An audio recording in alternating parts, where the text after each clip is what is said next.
general chamado Naamã. Naamã era um homem general do exército da Síria. A Síria naquela altura era uma nação inimiga de Israel, e através de Naamã Deus havia dado muitas vitórias sobre o exército da Síria.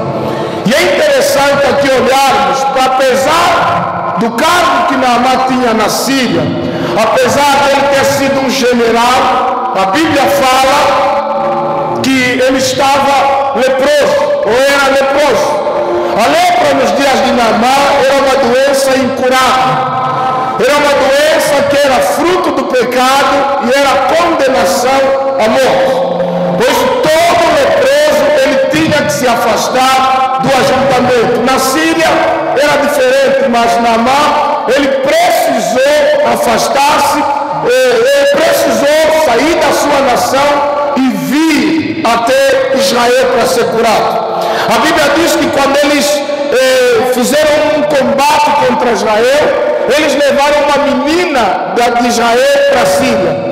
E essa menina que foi levada por Naamã, ela percebeu que o seu senhor, o seu patrão, porque ele era escravo na casa de Naamã, estava leproso. E ela, conversando com a sua patroa, disse assim: olha, tomara que Naamã estivesse na minha terra, em Israel, porque lá o homem de Deus curaria a lepra dele.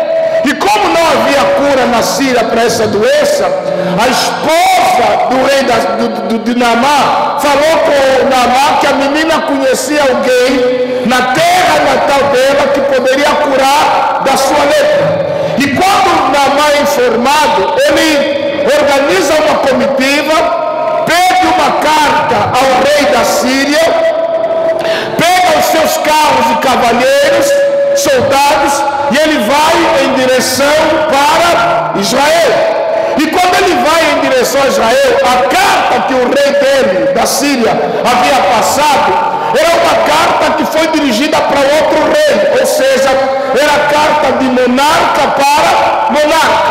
E quando essa carta foi levada para o rei de Israel ficou preocupado, rasgou as suas vestes e disse assim: porventura o rei da Síria quer causar problema comigo? Como é que ele me manda ao seu general para eu curá-lo da sua lepra? Ele quer causar confusão comigo. Porventura estou eu no lugar de Deus para curar o leproso?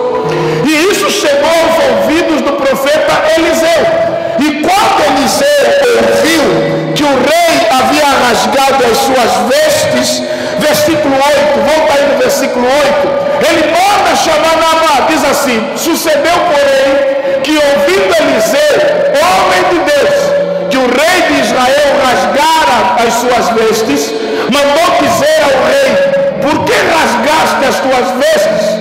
Deixa ouvir a mim, e saberá que há profeta em Israel. Ele está dizendo ao rei: não precisa se preocupar, o Naamã só foi na porta errada, ele está procurando coisa certa no lugar errado. Deixa ele sair do palácio e vir até a minha casa. Por isso lemos no versículo 9: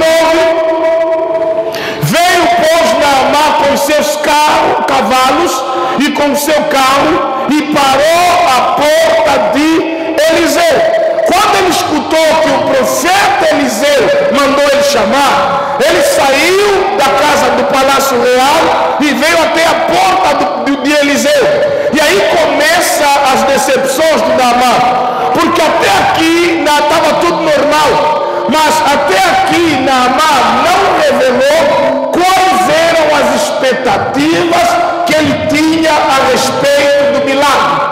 Naamã já desenhou mais ou menos como ele poderia ser curado. Naamã já desenhou mais ou menos como aconteceria o milagre na vida dele. Ele colocou no coração dele, versículo 10, versículo 11, verso 11: porém Naamã muito se indignou e se foi dizendo: eis que eu dizia comigo, certamente ele sairá, pôr-se-á em pé, invocará o nome do Senhor seu Deus, e passará sua mão sobre o lugar e restaurará o leproso. O que nós vemos aqui é Naamã decepcionado errado. Quando ele está na porta do profeta, o profeta não sai da sua casa e manda um mensageiro, diz assim: avisa para Naamã e tomar 7 vezes, dá 7 mergulhos no Jordão, para ele tomar banho no Jordão. E esse banho não é um banho normal, é um banho que tem que seguir etapas. Ele precisa dar quantos mergulhos?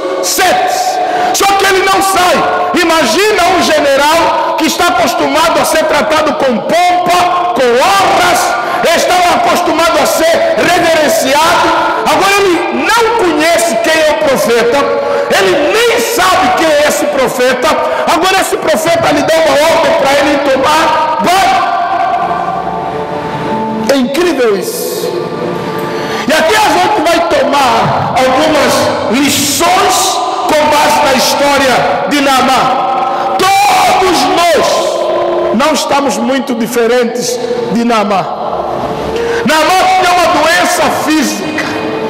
Nós podemos ter problemas espirituais, problemas emocionais, problemas pessoais, problemas sentimentais. Nós podemos enfrentar qualquer tipo de problema. Por isso, nós temos as nossas lepras que precisam ser o quê? Curadas. Mas só que às vezes o nosso ser, o nosso comportamento inviabiliza o processo de cura. É nós que colocamos barreiras para que a cura não aconteça. Primeiro, porque nós já desenhamos como Deus devia fazer. É nós que queremos ensinar Deus a fazer milagres na nossa vida. Deus está dizendo: eu quero que você coma maná. Você está dizendo: eu quero pão coxá. E a pergunta é: Deus é quem? Ele ou você? Porque às vezes, diante da presença de Deus, nós temos alguns comportamentos que nos parecemos Naamã. O fato de nós ter vitórias na Síria, o fato de nós ter vitórias no trabalho, no bairro, na sociedade, isso não nos faz, chegar na presença de Deus, ditar como o milagre deve acontecer. Na Bíblia, Jesus operou milagres de forma maravilhosa e milagres de forma estranha. Tem um homem que Jesus cuspiu na mão dele e colocou na boca dele, mudo, começou a falar. Tem um cego que procurou Jesus, Jesus cuspiu no chão, misturou a saliva com terra e colocou nos olhos dele. Se fosse nós, íamos dizer assim: ó, isso aí de cuspe não quero. Eu estou errado? Jesus cuspiu no chão e vai me meter a saliva dele onde está me doendo isso aqui de cuspe, porque nós queremos ditar a regra como o milagre deve acontecer. E é por isso não acontece na nossa vida. É por isso nós atrapalhamos o agir de Deus. E Ele nem sempre vai fazer como nós estávamos à espera. Nem sempre Ele vai fazer como nós programamos. Por isso, vamos tirar aqui algumas lições com base na história de Naamã. A primeira lição que nós tomamos com base na história de Naamã: Naamã veio em busca de cura. Essa é a primeira lição que nós tomamos. Naamã, ele não ficou acomodado em casa. Naamã não ficou acomodado na Síria. Ele andou quilômetros e quilômetros, milhas e milhas, para alcançar o milagre que ele precisava. O nosso maior problemas estão acontecendo na nossa vida, na nossa casa, na nossa família. Nós sabemos que isso, Fábio, só se resolve com a oração. Nós sabemos o lugar de oração, nós sabemos a casa de oração, mas nós não vamos para a casa de oração, o lugar de oração, procurar um homem de oração. Nós temos agora o nosso programa na rádio, terça e quinta-feira, às 21h15, na Rádio Morena. E existem muitas pessoas que ligam para nós, mandam mensagem e estão a enfrentar problemas graves. Eu falo: olha, nos procura no dia tal, no local tal, não tem tempo. A minha pergunta é: se você não tem tempo para resolver o teu problema, quem vai resolver por você? Por isso a maioria das pessoas diz assim: pode me rezar lá, pode me orar lá. Naamã não é esse tipo de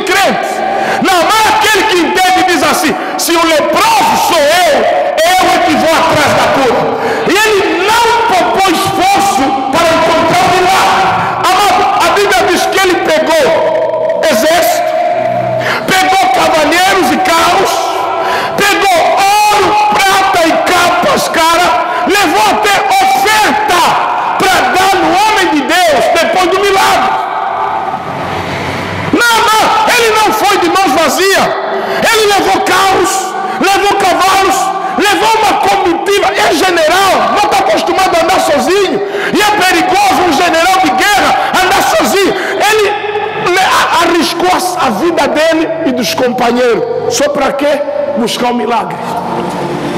No versículo 9, olha o que no versículo 9. A Bíblia diz: veio, pois, Naamã com os seus cavalos e com o seu carro e parou à porta da casa de Eliseu.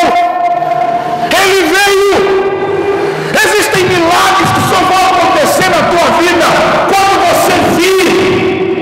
A mulher do fluxo de sangue, 12 anos sangrando, veio. Bartimeu veio. A mãe daquela menina Cirofenícia veio orar pela filha. Disse: Senhor, a minha filha está lá em casa, está terrivelmente endemoniada. Ela veio. Nós temos dificuldade de vir. Naamã chegou na casa do profeta. Naamã chegou na porta do profeta. O grande general parou na porta do profeta. Isso é maravilhoso. Isso é maravilhoso pensar que na porta do profeta, na porta do pastor, tem um general doente. Ele veio. Não importou quem ele é. O profeta diz que pode. Não é ter trabalhador. Amém? Muitas pessoas passam por problemas, mas quem quer vir? Casamentos estão a acabar porque não querem buscar ajuda. Tem irmãos aqui na igreja, a mulher mais sensível me procura e chora e queixa o que está acontecendo com o marido. E eu falo: olha, amanhã chama o teu marido. Diz: ei, pastor, ele nem pôde saber que eu te procurei. E eu falo: filha, você sabe que o casamento vai acabar desse jeito, né? Eu sei, mas se ele saber que o pastor sabe, vai ter um problema grande. Orgulho do Naamã. Nós podemos orar, podemos resolver o problema, podemos orientar com base na palavra, mas o nosso orgulho não nos deixa. O que não está, por que não veio? Porque é rico. Por que não veio? Tem uma função na sociedade. Por que não veio? Ele é o chefe do departamento de não sei o quê. Naamã é general. Ainda assim veio. É general. Parou o carro na porta da casa do profeta. Por que muitos não vêm? Não querem sacrificar. Muitos não vêm porque sabem, vai exigir o quê? Sacrifício. Por isso é mais fácil deixar o que manda nos brincar e nós pagar, porque nós não queremos sacrificar. Versículo 13, filho. Olha no 13. E então chegaram a ele os seus servos e lhe falaram e disseram: meu pai, se o profeta te dissesse alguma grande coisa, porventura não a farias? Quanto mais dizendo-te ele: lava-te e ficarás purificado. Amado, vir é a coisa mais simples. Banhar é a coisa mais simples. Muitas pessoas não querem vir porque ele não quer fazer o simples. Qual é o simples? Quando é que o milagre começa, pastor Isaac? Quando eu venho. Se você saiu de casa, o milagre começou a acontecer. Se você saiu de casa, a cura começou a acontecer. Amado, às vezes pedimos coisas simples, mas os irmãos não querem fazer simples. Só dizendo: vem orar às 6 horas. Quem vir? Tem intercessão sábado às 18 horas. Quem vem? Quarta-feiras que tiveram no culto, hoje fizemos o quê? Até as 12? Jejuamos. Amanhã vamos jejuar mais. Mas você que tem problema está dizendo: não, é que eu não aguento, sinto muita tontura. A questão é: você prefere a tontura do jejum ou a tontura dos teus problemas? Porque tem problema que nos deixa tonto e deixa tonto. Filho doente deixa tonto o pai, deixa tonto a mãe. Casamento que está quase a acabar, deixa tonto a esposa que não quer acabar. Casamento que está quase a acabar, deixa... O nosso maior problema é não querer fazer o simples. O pastor só diz, lê a Bíblia, você não quer. Vem orar, você não quer. Naamã veio. Quando é que eu começo a ser curado, pastor? Quando eu venho. Quando é que você começa a ser curado biologicamente?